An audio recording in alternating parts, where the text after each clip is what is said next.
When I was a kid, I always said that I would do whatever it took to own my dream car. Even if that meant, for some reason, I had this very specific goal of being a UPS driver in a tiny house with a Ferrari parked outside. I'm like, don't care. My car can be worth more than my house. And ironically, I just bought a big car that was a lifetime goal that ended up being worth more than our house, and a weird transactional thing where anyway, the older you get, on the journey to your dream car, there's also the journey to a dream garage, because you realize you don't actually want to park one of these cars outside for any number of reasons. The car will deteriorate. If you're in a neighborhood like that where you can't afford a garage, then that's probably also not the neighborhood that you want to park your dream supercar out in front of. But the last 10 or 15 years, I have rented, I have lived extremely frugally.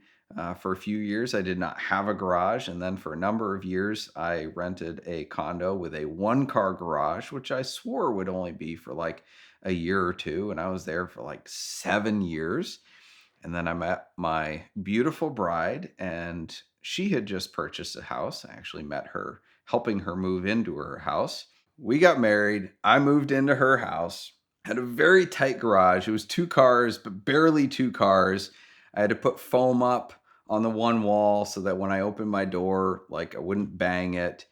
But ultimately, I needed more space. Well, she needed more bathrooms, and I needed more garage space and more bathrooms in my garage.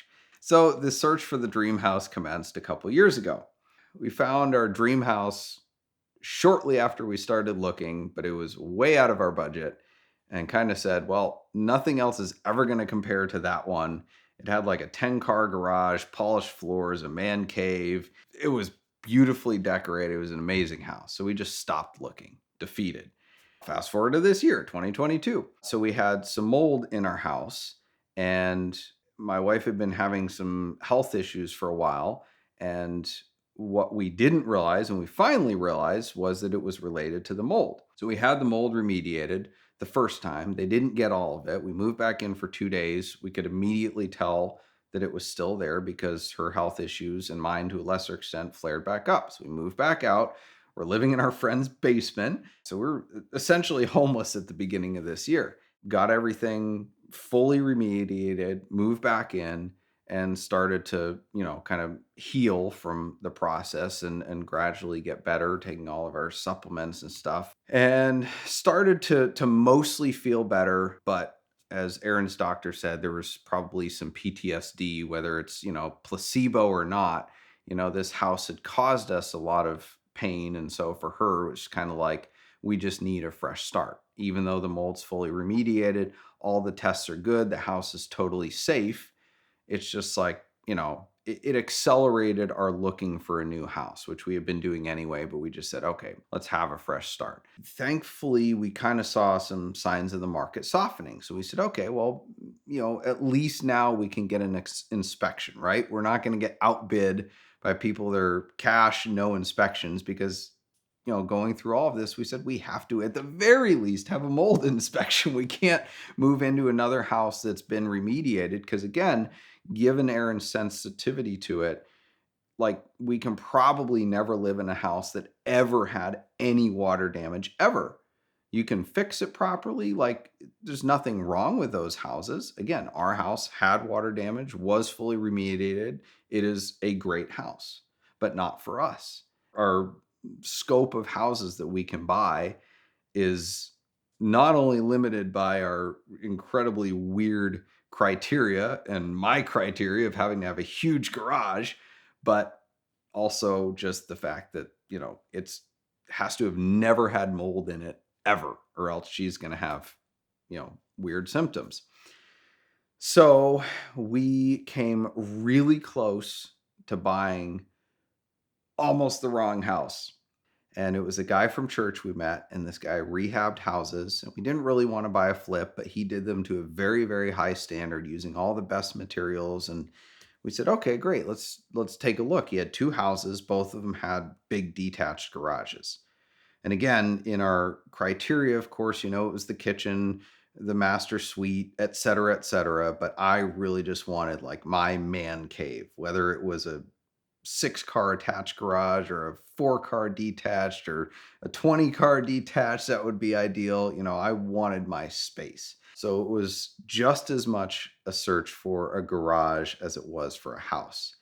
And so we found this house that this guy at church had, and it was livable. It was not our dream house, but it worked, and it had a 2-car attached plus a 4-car detached. And the best thing was it wasn't on the market yet. So he gave us a price. There was no haggling, there was no bidding war. We could have whatever inspections we wanted. And we're like, man, I think this is a good, maybe an interim situation, right? I feel kind of bougie saying a house with a 6-car garage is a interim house, but that's what it was for us. The house itself wasn't the ultimate space, neither was the property. I couldn't come to a peace about it. I'm like, I don't think this is the right situation because our house isn't, done. We have to, put the laundry room back together, put the cabinets back up, et cetera, et cetera. I'm like, I don't want to buy a house in a weird market without selling ours first or having it ready to sell so we can make the transaction happen at the same time. And I prayed about it and we prayed about it and we met with a realtor friend of ours that was not contractually tied to us or whose advice wasn't tied to a commission, and just decided, you know what, let's press pause. Let's not make a snap decision just because we're tired of, all the stuff that's gone into getting our house back together and kind of back to square one. Let's, live in our house for a while now that it's put back together and good to live in, and just wait out the market and wait for the right house. And I mean, we were within minutes of buying this other house. And I just like I'm like I feel like we're gonna make two wrong decisions and this is gonna cost us in the long run. And we had looked at a lot of houses, a ton of houses, and we had found some great garages with okay houses and some great houses with okay garages. And we had fought a little bit, and Erin found one that she thought we should buy. And I'm like, no way, it's crap. I hate that house, and vice versa. And I'm like, we are never ever going to find a house. We're going to be banging doors for the rest of eternity, which again, we were content with it. I mean, we do like our house. It's a great space, a great backyard. We had made it what we wanted for our needs. 5 days later, Aaron's on Facebook on our local Twinsburg Talk Facebook page, which is mostly people complaining about roundabouts and fireworks and that they think are gunshots and all that crap. And somebody posted a wanted to buy post for a house. Doesn't help us, but in the comments, somebody said, oh, my parents are selling their house. It's in Aurora. It's got a detached garage. It's got 6 acres. And Erin, I always get after her for being on Facebook all the time. Well, I can't anymore because she was Facebooking like crazy and found this conversation on the Twinsburg Facebook page. Our realtor got in touch with their realtor. We had a showing the next day, and we walk in, and I'm like, we drove in. I say this as a car guy. We drove in the driveway. I'm like, this is our driveway. This is great. We went to the detached garage first. It was a 4-bay garage with shelving, with heat, with air conditioning, with a drain in each bay, with nice garage doors, tile floors, with a full bathroom with a shower and a urinal, also a vintage condom dispenser, but he made clear that that wasn't going with the house. A bar, guy had good taste in whiskey, and I was like, man, this is the garage. This is it. 6 acres, lawns nicely manicured. I could have a concours event there. I'm like, this is the property. So the driveway checked the box, the garage checked the box, the property checked the box. I'm praying. I'm like, please let this house be up to Aaron's standards. So we walk in the house. It's got like everything we wanted. A great 3-season room. All the windows face west. We can watch the storms come in, look at the sunsets. I'm just like, man, this is it. But Aaron and I aren't talking that much during this whole thing. We're just looking and taking in. And I look at her like when we're almost done, and I just kind of look over at her. I'm like, and she goes, I was like, yes, 2.5 years. We found the garage with a detached house that fits our needs.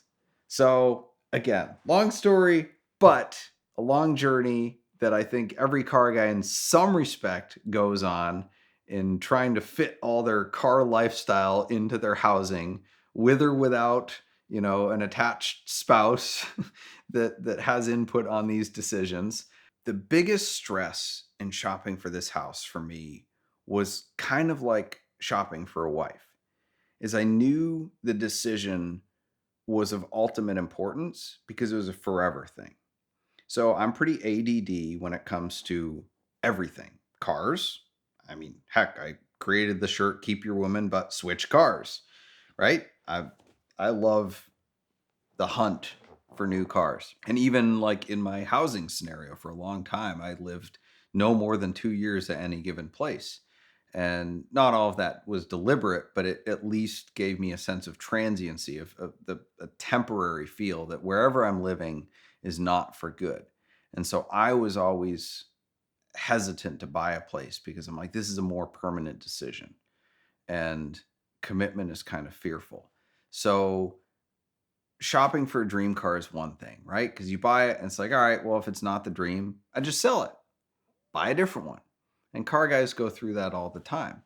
But shopping for a dream house was a lot more stressful because I'm like, there's a lot more weight to this decision. A garage is a garage, but a house really has to be a home. And not only for myself, for my wife and our kid, the implications that come along with that of, okay, we're deciding that we're probably going to live here for the next 2 decades.